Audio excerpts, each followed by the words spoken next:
He's a great provocateur, and for sure he is a master of communication. Some of his trademarks are precision, directness, and his teaching style is unique, entertaining, and hypnotic. Dr. Joseph Riggio is the architect and the designer of the satisfaction cycle.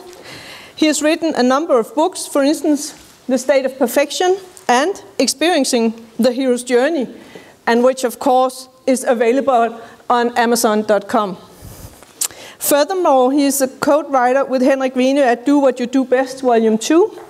He works with senior executives in multinational companies and major European client organizations as Maersk, Darco, Danske Bank og Hestens. Also, he's considered one of the foremost instructional experts of transformational change. His books and techniques have changed the lives of tens of thousands of people worldwide. And last but not least, he's a frequent master trainer at our master classes twice a year. Actually, we once again have the pleasure at our master classes this weekend. All the way from US, the last speaker of the day, let us all give him a warm welcome, the masterful Dr. Joseph Riggio.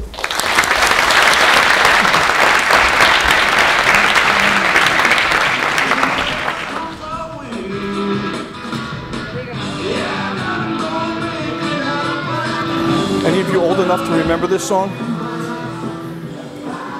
You can't hear it? You can't hear that song? You can't hear me. Can you hear the song? Yes. I wasn't talking about me. I was talking about the song. But I could not hear what you were saying. That's because I didn't turn it on yet. Now you can hear me, right? Yeah, okay. So I said, are any of you old enough to remember that song? Yes. I got one hand way in the back who's willing to admit that he's as old as me.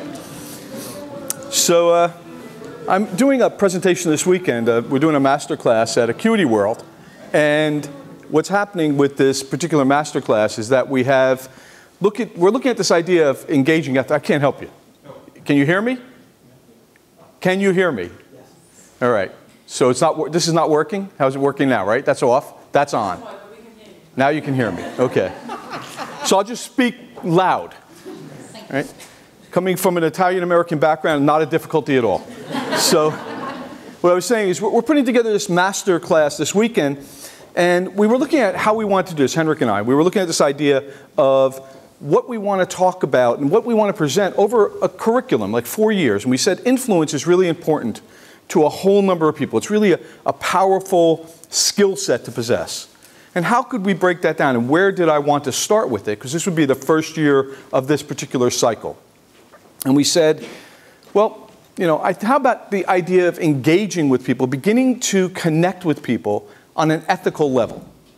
And I said part of the ethical question is how you also deal with them in terms of the question of manipulation. Right? People don't like this word. They hate this word. Like somehow or another, you're beyond manipulation or being manipulated. And my argument is you're doing both all the time. You're manipulating others for your own purposes, your own intents, your own reasons, and you're being manipulated by others all the time as well. And yet we want to avoid this. Somehow or another, if we don't use the right word, it makes us uncomfortable. I don't know if you have this going on in Denmark, but in the United States we have this issue where we're dealing with this question of trigger words or trigger images. I don't know if you've heard this, so I'll share it with you because I'm here all the way from the United States. Right? So this idea is that in some of the universities, this is in the institutions of thinking and where people are supposed to expand their minds, there's a rage on campus now about professors not using certain words which might trigger uncomfortable emotional experiences for the students. So if they're going to have a conversation with their students, they have to alert them before the class begins, ideally in the syllabus, when they sign up for the class, that some words might trigger uncomfortable emotional experiences. So I'm teaching a class in the history of the world in the 20th century. How do I speak about World War I and World War II without triggering uncomfortable emotional experiences and teach the class? And literally, these professors have been forced into a situation by the university administrators to accommodate this idea that you might make someone uncomfortable when you use words that upset them, right? or show images on the screen that might upset someone. I mean, think about somebody like me. I walk in front of the class and I upset people. Just showing up. Right? So this is the kind of thing. And now the question is, who's manipulating who? Is the professor manipulating the emotions of the student by using these trigger words and trigger images?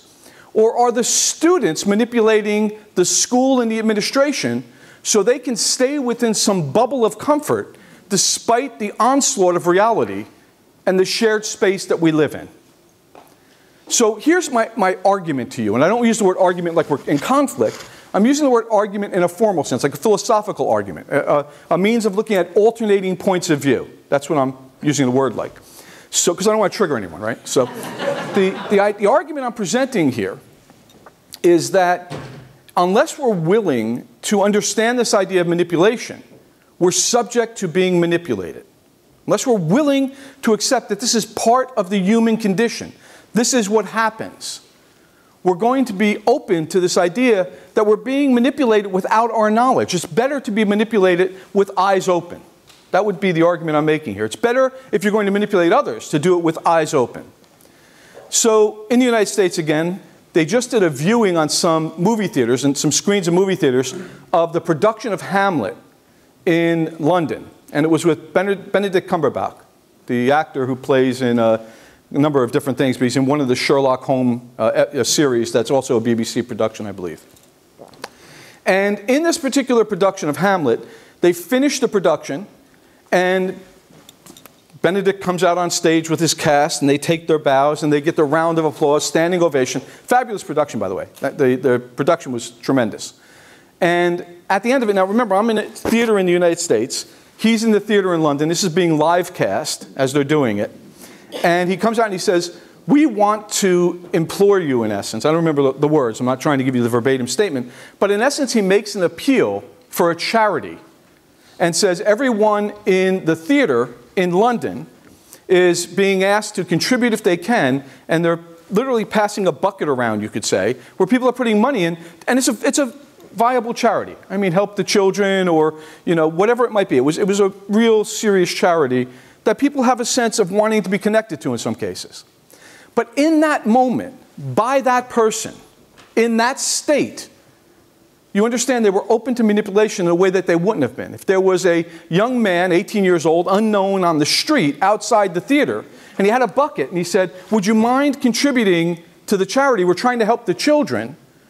How many of those people in the theater who put money in the bucket would have walked by? Did they realize the relationship that was in place? And here's the question I'm asking you today. Was that ethical? We were also being asked in the theater in the United States to contribute as well. Now, viable cause. Something I might personally be interested in or not. But the question is, was it ethical to ask me to contribute in that moment? Did I realize that I had been conditioned over the course of the previous 2.5 hours to respond to this actor in a particular way so that he would have the ability to get into my mind and into my head in a way he would not have if we hadn't built that relationship by virtue of me opening up to the theater production, to receiving him as that person on stage, right? So this is a question to some extent also of interpersonal power and how we deal with interpersonal power between ourselves and what that means in terms of the relationship and the manipulations and what we do with it.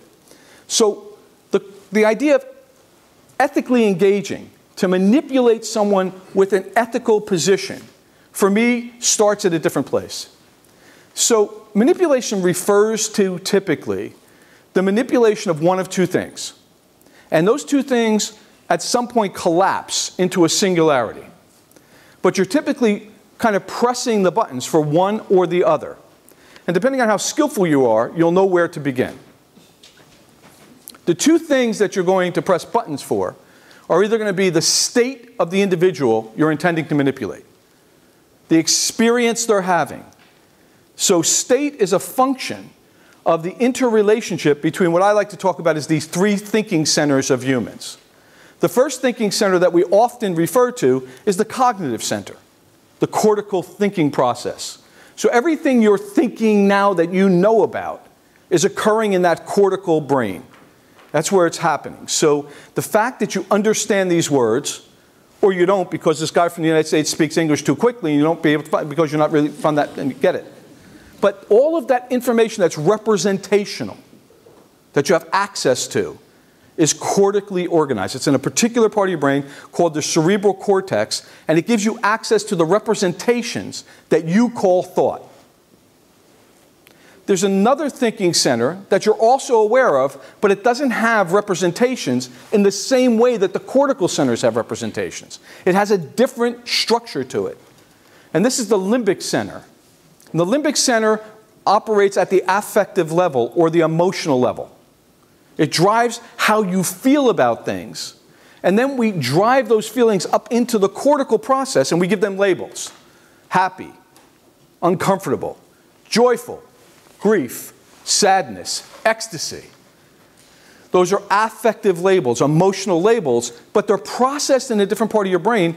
And this is a really interesting thing. You know, the old painting, where there's a painting, a very, very clear, realistic painting of a pipe, and the label on the painting is, "This is not a pipe." This is the same thing I'm telling you. The label to the emotion is not the emotion. The problem is, when you label the emotion, you connect the label to the experience that you're having, that state experience, and they become intertwined. So now you get trigger words, because those words trigger those affective states. Like you have no control over it. You have no choice but to feel a certain way when you hear the word joy.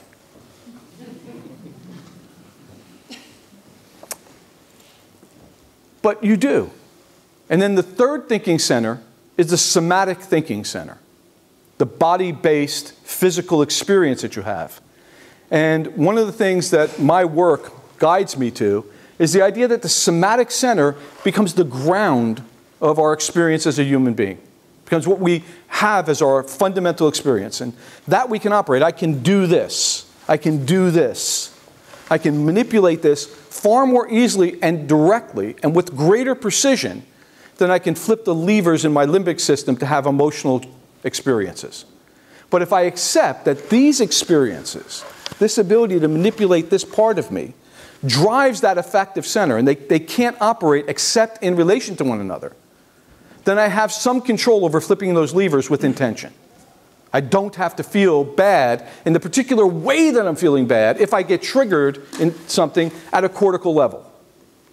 In the same way that I can feel good by manipulating this, even if I'm not being triggered to feel good, because I know how to manipulate and cause those levers and buttons to switch in the configurations I need them to.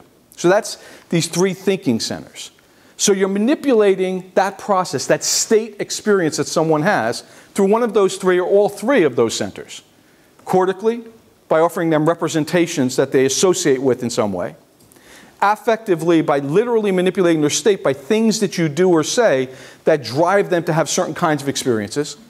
Or by physically manipulating them, literally touching them, right? Holding them in particular ways, putting your hand on or close to them. Proximity changes the somatic experience, changes the relationship that we are now in versus when I'm standing here and I'm in reference to the audience at large versus her as an individual. Right? Good actors, good presenters, good speakers know how to do this, by the way, and how to connect with their audience in a powerful way. So now what happens is I can have the option to do that or the second thing I mentioned, which is to try to manipulate your behaviors. So the way I manipulate your behaviors is I give you an instruction set about what I want you to do. Now, whether I can get you to do that or not depends on a whole lot of things. One of the ways that some people try to manipulate is through coercion. So they literally try to force a person to do what they want to do, and often that occurs by virtue of force or threat. Right? So I'm going to put some kind of mechanism in place that causes you to feel like you have to do what I ask you to do. Right? These people are called bosses. You know, if you don't do what I like you to do, then this job is in question, or the bonus at the end of the year may or may not happen, or you may or may not get that promotion. When I'm looking at that performance review, who knows what I'm going to have to write down? That's coercion. That's unethical manipulation in my book. Happens every day, right? I wrote an article recently, a little short snippet about something, and I was explaining that the idea that we don't really get is that in the same way that many years ago, centuries ago you could say, people paid tribute to the kings and queens, we just changed the word to taxes. You don't have an option to opt out. If you try to, you will receive penalty, which will lead to more and more severe consequences. You're being coerced to pay your taxes. In my book, that makes it unethical. What if the situation were such that you felt compelled to pay your taxes because you so believed in the way that the system was operating and the services received and provided to you and others that you willingly gave whatever the amount was that was asked for, but you had the option not to if you didn't agree with the way the system was being operated or how that money was being used? That would eliminate the coercion. But it's not going to happen. I'm just giving you fantasies, right? But I want you to get the idea that I'm referring to here of how you can do it. You can manipulate either state or behavior. And the other way I can manipulate behavior is I can give you instruction sets that you may not think are instruction sets. If I have the skillfulness to offer suggestions in a particular way, I may even be able to guide you to the idea that what I'm suggesting you do is your idea. You'll hear it in your head as you speaking to yourself. Right? And I would also argue that that's unethical unless we have an agreement for me to do that. Unless you've asked me to help you get some outcome that you can't get on your own, and now you've given me permission to get in your head in that way. Other than that, I would say any use of that kind of skill would be unethical if I'm using it without your knowledge and permission. So how do we finally get to ethical engagement? Well, the only way that I'm going to suggest we can get to ethical engagement is by finding out what the other person wants and desires and engaging with them solely on that basis. If I make it my first obligation to find out what you want, or we have a previous agreement in place and I deliver on what that agreement states and you get what you want, then we have an ethical relationship.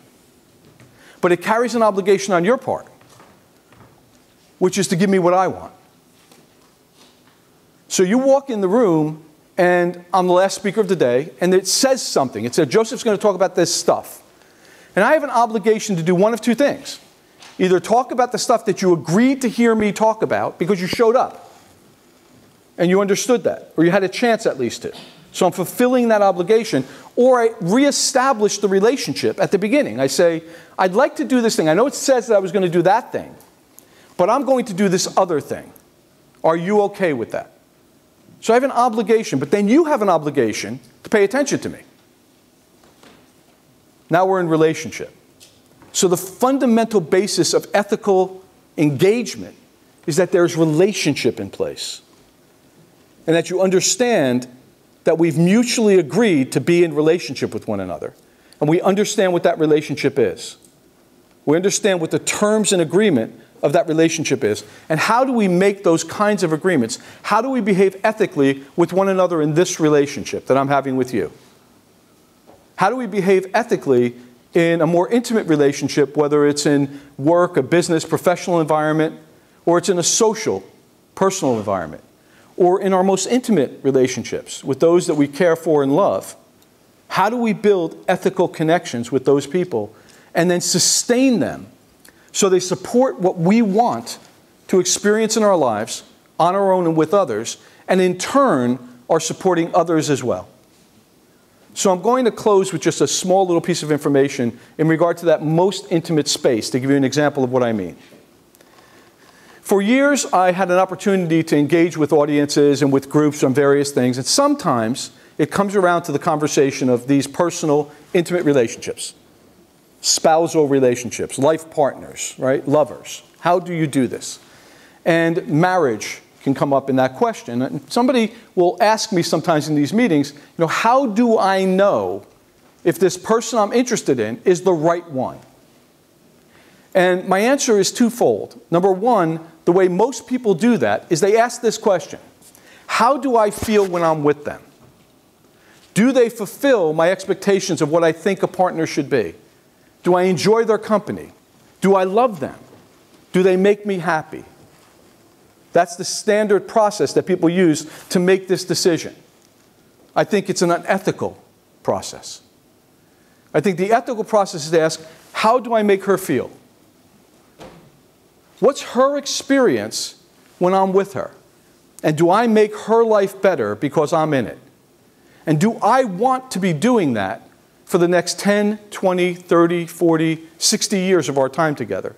And until I can answer that question, yes, that what I want is to make her life better. What I want is for her to feel better about being alive and in the world because I'm in her life. I have no right to impose myself in her life from my point of view, which I consider to be the basis of an ethical relationship. And the same thing is true of our relationship today. I have no right to stand in front of you unless I believe in some way that I can fulfill the agreement that was made tacitly by you showing up and us writing down what you were here for. And secondly, whether I can deliver on that to some extent so that you have an opportunity to leave with some ideas you might not have had and the possibility of those ideas enhancing your life in some way. And what you've done for me is you give me a chance to once again stand in front of an audience and share my ideas with you, which is how I get a sense of fulfillment being alive in the world myself at some level. So thank you.